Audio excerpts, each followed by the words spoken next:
Yesterday, the Minister of Opportunities and Social Development repeated that he's proud of his taxpayer-funded trip to celebrate the Donald's Big Day.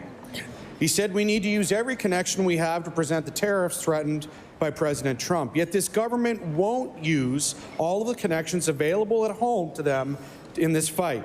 Other provinces have brought together labour, industry and Indigenous communities in the conversations on the tariff threat, something this government refuses to do.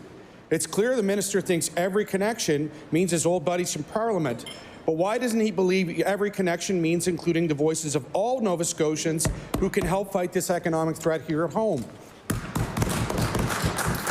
I recognize the Honourable Minister of Opportunities and Social Development. Madam Speaker, there's another thing I'm proud of. I am proud of our Premier for going across this country and eliminating interprovincial trade barriers. I'm proud that he had to meet with the new Prime Minister and actually put Nova Scotia's priorities on the table. As this election's happening federally, we have to make sure that we send our message loud and strong, not only to Washington, but in Ottawa and across the country. So I'm proud to be part of a government that is leading this nation. I'm proud of a Premier that's putting forward legislation that's uniting this country.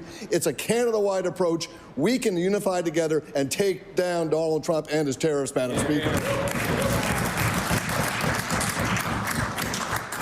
I recognize the Honourable Member for Sackville-Cobequid. Madam Speaker, the question isn't about the trip the Premier's taking, it's about the Minister's trip. This trip was at the taxpayers' expense. We continue to ask the Minister to table his meeting schedules so Nova Scotians can know it was worth their money.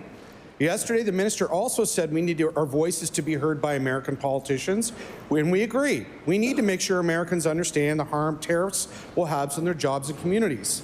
But other provinces have brought trade missions with them to America to help in these efforts.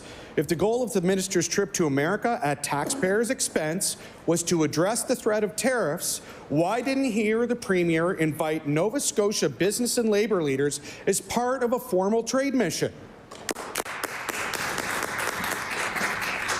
I recognize the Honourable Minister of Opportunities and Social Development. Madam Speaker, I mean, there were businesses and leaders from across Canada down in Washington not celebrating the inauguration, but standing up for Canada, standing up for Nova Scotia. And the Premier has been doing this consistently since Christmas. Since he's been in Boston, he's been in New York, he's been in the national media down in the United States.